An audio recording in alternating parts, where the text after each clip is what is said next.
Good afternoon, everyone. It's a real privilege to be here. It's an even bigger privilege for me to share my deeply held belief with you that nice guys can finish first. And I say that because I believe that even in this world where it's all about survival of the fittest, survival of the strongest, survival maybe of the alphas, if you are a nice person, I firmly believe that you can be true to yourself and be successful in this kind of a world. A little bit about myself, just very briefly. I became a retailer in 1994. And I think one of the greatest blessings of my career is that the team that I started with, the same men and women that I worked with when I started, are the same people that I'm working with right now, today. And so we've stuck together through thick and thin. We were in our 20s before, now we're in our 50s, so we're getting a bit old. But we're also in our prime. And we grew up together. We've survived great crises together as well. And because we know each other so well and we work so long together, we keep surprising ourselves with what we're capable of doing. So basically, the best way to describe us is we're ordinary people, and you bring us together, and collectively we're able to achieve extraordinary things. And the things that we're able to do together as we keep working together surprises even us. Now, all our lives, we've been told by well-meaning people that care about us, you know, you guys are very talented. Maybe you're above average smart, but you're never going to succeed because your way, your belief, and your approach is wrong. It is too idealistic and you're not going to survive. You're too honest and transparent. You're too transparent. You share information when you should be hoarding it, because that's how to accumulate power, by hoarding information. You're too focused on relationships. You're investing too much time on building trust that leads to lasting relationships. You should be more focused on money and resources. You're too protective of your employees, especially when you experience crisis. And versus the people that you compete with, and you have to contend with these guys, you're not ruthless enough. And when you lead your people, and I'm talking about all the leaders in our organization, you don't lead them with enough fear. That's why if they're not scared, their tendency will not be to perform. In other words, they were telling us that we were too nice. And, help.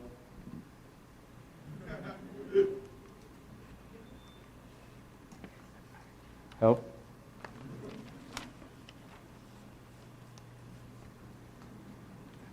Could you get me back on screen? In other words, if we are going to continue on this path, we are going to end up being another chapter in a book called Nice Guys Finish Last. And, you know, they were not wrong to a certain extent. They were right. Because if you choose the path that we did, it is certainly a lot harder. It's an uphill climb. It takes longer to be successful. There's a lot of roadblocks. There's a lot of additional barriers that you have to overcome. And there are many twists and turns. But we were not in this we were in this to do something great, but something great that would be lasting. It's not the kind of thing that would be short term. We weren't looking for a short-term profit. And we knew that what we wanted needed a lot more sacrifice, needed a lot more suffering, needed a lot more patience.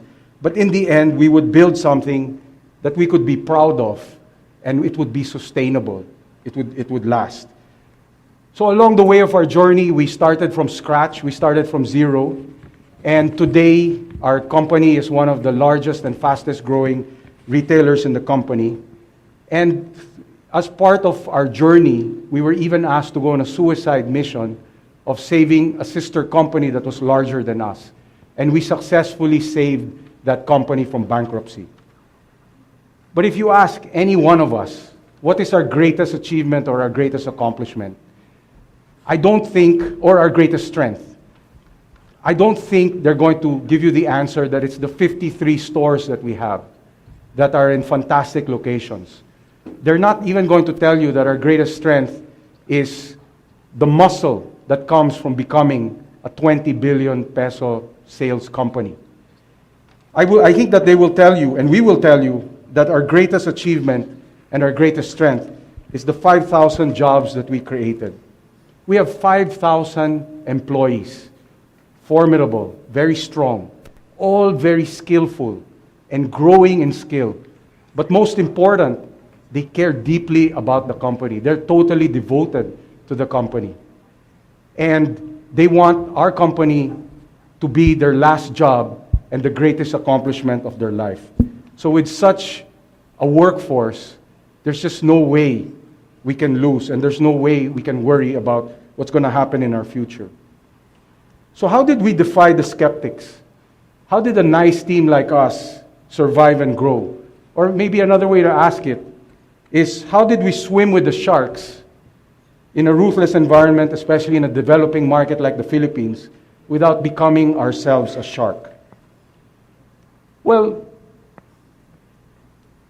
it begins, so this is what we did. It begins with a higher purpose, even though we're running a business that has nothing to do with making money. Absolutely nothing about being the largest company or the most profitable company, because that is not sustainable as a source of motivation for people. And for us, it was twofold. Number one was quality for all. And basically what we wanted to do was quality, especially at the time we started, was just for the rich. Quality products, a high quality service when you're in our store, a great inspiring experience, a great place to shop. And we wanted to make that kind of quality accessible to all Filipinos, including the working class. And another one of our higher purposes was, it's really simple, to create and to preserve jobs. We said we're in a business, but we operate in the Philippines. And what does the Philippines need? How can we add value and contribute to the well-being of the Philippines while still running the business? And for us, that was to be a reliable and a steady creator of jobs, and also a promotion-giving machine. We wanted people to grow as well as offer jobs. And it also began with being clear about our customer. And it had to be a customer that we would want to serve and work for, that we would, over time, really care about this customer and hunger to know her really well and hunger to make her life easier, because we genuinely felt that she needed help and she deserved help and she wasn't getting that help. And for us, that was the working mother. So our goal was then to get to know her really well, understand her needs, her aspirations, her struggles, and her hopes, and try to meet and fulfill those standards, whether it's her family or whether it's her work. And she's juggling these two very important responsibilities, and we felt it would be really, really motivating for us to help her out. So aside from having a higher purpose, help please. It also requires probably what would consider to be a different and non-conventional kind of leadership. And inside our company, we call it the shepherd warrior. And basically, a shepherd makes himself, just like a shepherd would with his sheep, makes himself accountable for every member of his organization or his flock. And he knows each of the people in his organization as intimately as possible. He's aware of their hopes. He's aware of their struggles. And in each of these, making their hopes come true, giving and making them overcome their struggles, the shepherd as a leader is very involved in that. And it's also getting to know the person, because in a diverse workforce with 5,000 people, in every person, regardless of where they came from, regardless of their income level, regardless of the school that they came from, or their religion, there is goodness and greatness that exists in everyone. And it's up to the shepherd to discover that and channel that for the good of the organization. And as you all know, CEOs like myself, one of the things that keeps us awake at night is ultimate profit responsibility. The buck stops with us. But a leader as a shepherd, even more than the profit, what he cares about the most, or she, is the ultimate responsibility for the people. And like other leaders, they take bullets and they give credit. The warrior side of this leader, it's a hostile environment, and obviously we have to organize ourselves to survive a hostile environment, and leaders responsible for that. There are many threats, there are many problems, and the leader as a warrior is responsible for confronting that head on, taking the bull by the horns, and not running away from these problems. There also must be a strong desire. You need to be very, very competitive, even if you're a nice team. You have to have a strong desire, a commitment to win in your own, wherever market you're trying to compete in. And within that market, mediocrity is something we should all hate. Average, above average, it's got to be absolutely superior. And therefore, we have to set ambitious and very daring targets.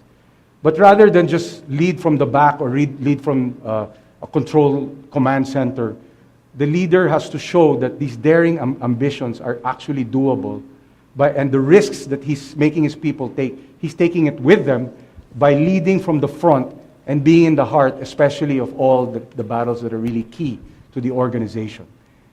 And lastly, he never ever gives up or loses hope.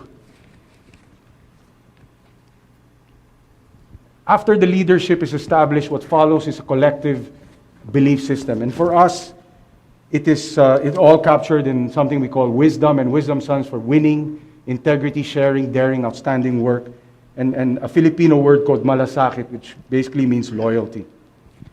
And I think I can't stress the importance of this. In a volatile, polarizing, highly opinionated world, with several ideas of how to be successful, how to survive the crisis that any organization or any team gets confronted with, you can get very, very lost.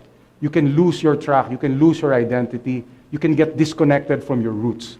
And for us, wisdom is our roots, and every time we needed direction or we found ourselves going astray, all we had to do was go back to this, and we felt that we were once again standing on solid ground. But what does wisdom mean at the end of the day? And let me tell you what it means. It means that in every decision that we've made over the last 20 years, in the way we behaved as leadership, the way we developed our employees, the way we built our business and our brands, it was always about putting people above the bottom line. That's what it's all about at the end of the day. You're often asked, do what is in the best interest of the company. For us, what's in the best interest of the company is what's in the best interest of not the shareholder, not the customer, but employee first, and then the rest will follow. And then we did other things. We shared throughout our journey, we've shared success, we've collectively absorbed pain. You know, a lot of companies, when they hit a downturn, the first thing they do is lay off. So this is the point on collectively absorbing pain. We do not lay off. What we do is we take an across-the-board pay cut. The higher you are in the organization, the bigger your pay cut. Everybody's suffering, and we're all suffering collectively, but we know this too shall pass, and we absorb the hit for as long as it's needed. And when you do that, then that concept of putting people above the bottom line, people start to believe it, because they see you behave that way, and they see you make decisions that way. And what you get back is a lot more than what the company is giving. And of course, this is one of the hardest. Help people believe in themselves and discover their source of passion. You know, in a force of 5,000 people, there's a lot of people there, but they lack confidence. And so it's our role to help them discover their strengths and their source of passion and hunger to add value and contribute from their strength and from where their passion. And you know, something beautiful happens when you do that. Work becomes meaningful fun once we find this. And if 5,000 people are going every day thinking work is meaningful fun, then you've got an amazing organization that can really go to a lot of places. This is no longer an environment, in order to be successful, it's all about rules.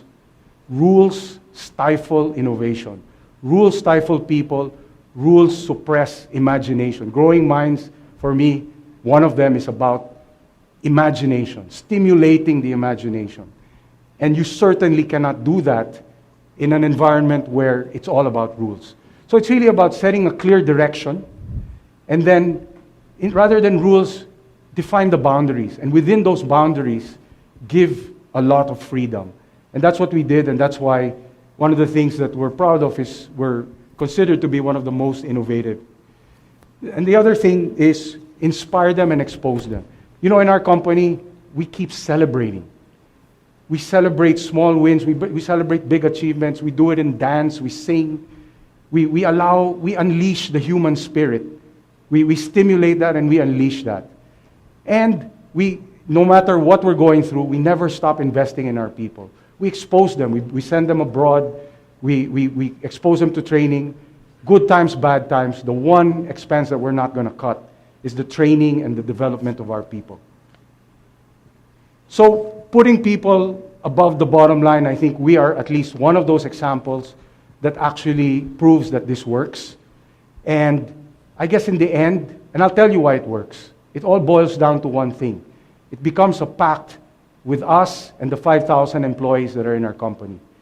And it boils down to this. You make the company whole, and the company will then make you whole. And that's why when you put people above the bottom line, your bottom line is very, very good and very, very strong. So the bottom line is that in life, which is maybe can be described as a sprint with a moving finish line, good people can finish first. Thank you very, very much.